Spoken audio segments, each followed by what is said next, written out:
If there's one thing you can count on from the former governor of Kaduna State, Nasir El-Rufai, it is that when he speaks against his political foes, it's usually in the most forthright, convention-busting terms. In his maximalist way, he does not hold back when it comes to what he wants to achieve against his former ally, President Tinubu, and his former party, the APC, which is to knock them off the leadership perch in Nigeria. For many in the APC, that is a strange way to treat a party on whose platform he became a two-term governor of Kaduna State. But on this program on Monday night, Malam El-Rufai didn't hold back, determinedly pledging to wipe out the APC's political advantage in 2027 and to ensure that President Tinubu never returns to Aso Rock, ever. Well, the reaction from the APC has been fast-paced. The party accuses him of venting his frustrations on television and of unwarranted activism. But the APC also wants its opportunity to hit back hard on television, and so it gets its right of reply tonight. But first, here's a little snippet of Nasir El-Rufai speaking on this program barely 24 hours ago. Nigerians are tired of the APC. We know that, we have polled that. There is 91% disapproval of this administration across the country, 91% disapproval. It's the worst in Nigeria's history.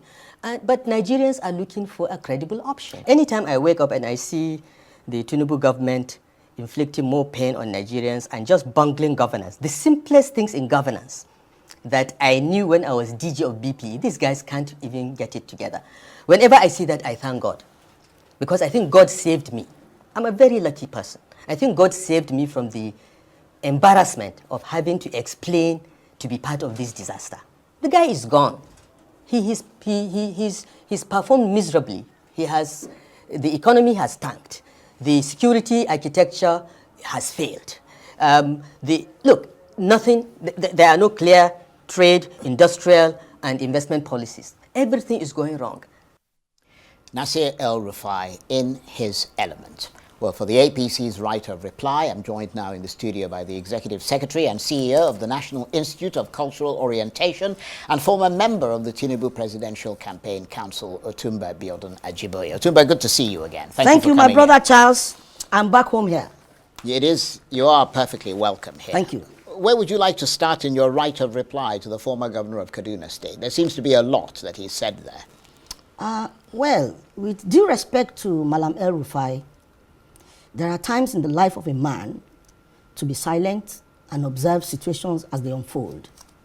When you become so voluble, you become a nuisance and a rabble-rouser. Well, he's a member of the opposition. But you see, opposition is not the same as just talking, just saying things out of personal vendetta and bitterness. But is he just talking? He's just talking. How do you say that nothing is working in Nigeria? Even if a child of 2 years says that, you would consign it to some garbage. How can you say that? But that's not the issue. El-Rufai is a very lucky human being. And I would have thought, at 65, he should learn a little bit of wisdom by being silent, by being a bit reserved, so he would get a lot of respect from people.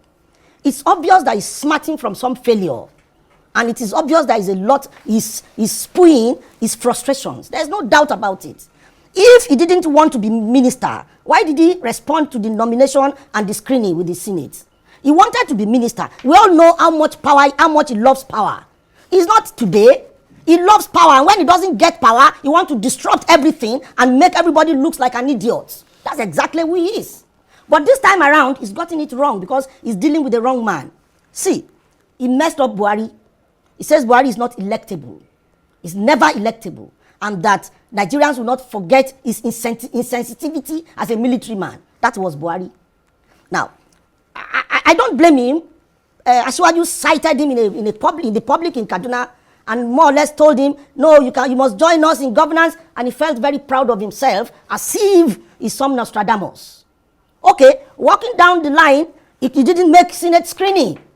Instead of him to face his problem and find out why he didn't make the screening, he went to town and started to vituperate. What is the essence of that? He's not a little boy.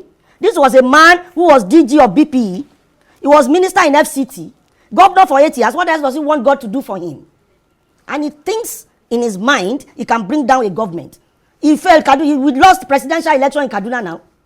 So what is it? If you can't win the election in your locality, in your state, what kind of politicians do you think you are? And he's surrounded by some people who are obviously political failures. Some have been struggling since 1999. They have been failing successively since 1999, and they will continue to fail until they get into the grave. Some even lost their state to a successor. Amechi is taunting, Wike is taunting Amechi like a baby. Amechi is not even supposed to come out to talk. He has lost his political wit. So, who else is there? Peter Obi. Of course, we all know Peter Obi will keep ranting forever. You go to the north where Hausa cap today, get into the mosque. Tomorrow he will continue to do that. Asiwaju is not a man they can mess with politically. Well, the issue that I think he was trying to focus on is the way that the government has improved or not improved the lives of the Nigerian people. He seemed to think that the president had lost the plot and the trust of most Nigerians because, according to him, if you ask most Nigerians whether they are better off today than they were 2 years ago, most of them will say they were better off 2 years ago. Charles, I'll ask you a question. When there's a problem in a house, is it the best option to continue to manage the problem or to get to the root of the problem and solve the problem forever? Yeah, but you don't take your family to go and live on the street while you're trying to fix the problem and let the rain be falling on them and be saying to them, we need to fix the problem. You find alternative accommodation for them or somewhere. The alternative accommodation will be comfortable. Where they can stay while you're fixing exactly, the house. That's the point. Yeah, but now, that's the I'll issue, tell you isn't something. it? No, it's not the issue. That is the issue. It's not the issue, and I'll tell you why. The last government borrowed to pay salaries. The last government used almost our revenues to pay salaries. Okay, because the last government did not want to witness what we call surgical operation on a disease, on an ailment. It's a choice. Asiwaju says, no, let's get to the root of this problem once and for all. If we're able to solve the problem today, the problem may not arise again in future. If I were a leader, I would choose that option Asiwaju has chosen. It's not as if there are no ways of saying, let's keep borrowing and borrowing and borrowing, and use it to placate and serve it as, what do you call it, palliative. And life goes on a very, very fake, template. That's an option. So it depends on which option. And this guy called Rufai, he knows, he's just playing to the gallery. Everything Rufai has come to say on Monday is saying them out of bitterness and frustration. See, have you seen what Obasanjo said about Rufai? He said, Rufai does not understand the meaning of loyalty. He's only loyal to himself. He's a pathological liar. He said so, not me.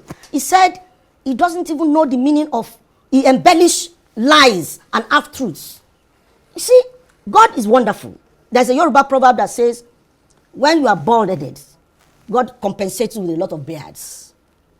His petite size, like mine, almost everybody God created like this. It gives them a little bit of extra intelligence. There is no doubt. I've seen quite a lot of people. It now depends on how well you are able to use this intelligence. If you allow your ego to mar this intelligence, you become a rabble-rouser.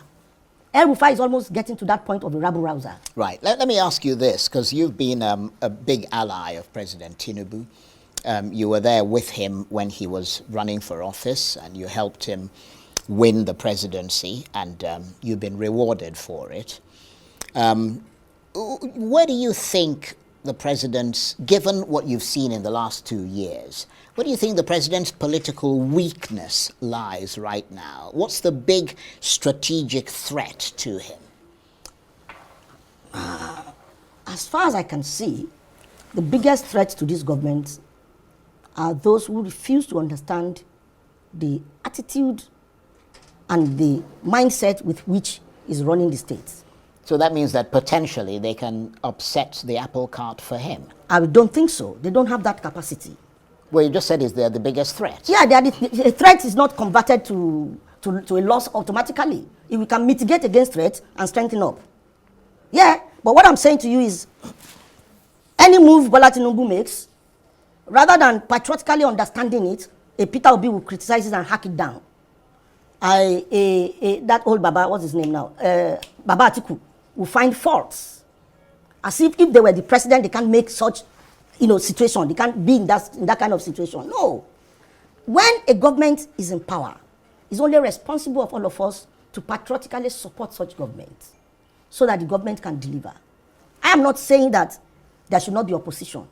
But of course, these people are not even capable of putting proper opposition on the table. What about people like Senator Ali Ndume, who was here before? Senator Ali Ndume said a lot of things. One of the things he said that didn't... But he's a member of your party. Yeah, he just told you that he has no loyalty to anything. He will be an opposition within the party. But he just told you he was an opposition within PDP. But he was a member of PDP, but he was an opposition in PDP. But he has loyalty to the Nigerian people and I to don't the think Nigerian so. constitution. I don't think so. He doesn't get his concept right in some... How do you call Bayo Onanuga a domestic staff? Does that make sense? Is he a domestic staff? A 66-year-old man who has been struggling for Nigeria before he even knew what he was doing. You don't say things like that. And that was, I sat here watching him, and that was what made me think that he probably doesn't have his facts right, and sometimes he just wants to be noted, and he does things that are a bit radical to be noted. That's what I feel. Beyond the fact that President Tinubu has removed the subsidy and reformed the exchange rate regime and all the rest of it, for which we must admit he's been commended internationally. Thank you. What can you point to and say that he's really achieved, that has touched the Nigerian people? I'm not talking about what might touch them in the future. I'm talking about what has touched them in the last 2 years. Have you heard of the student loan? I have heard of the student loan. The NEL fund. Okay. Did you see the latest commissioner of 2,000 trailers or trucks? Tractors. Can you transform what that means into reality in agriculture? When last did we have such privilege? So what I'm saying is that in management there are times to plan, and when you plan, the plan must mature into some execution. Right. The man has a vision.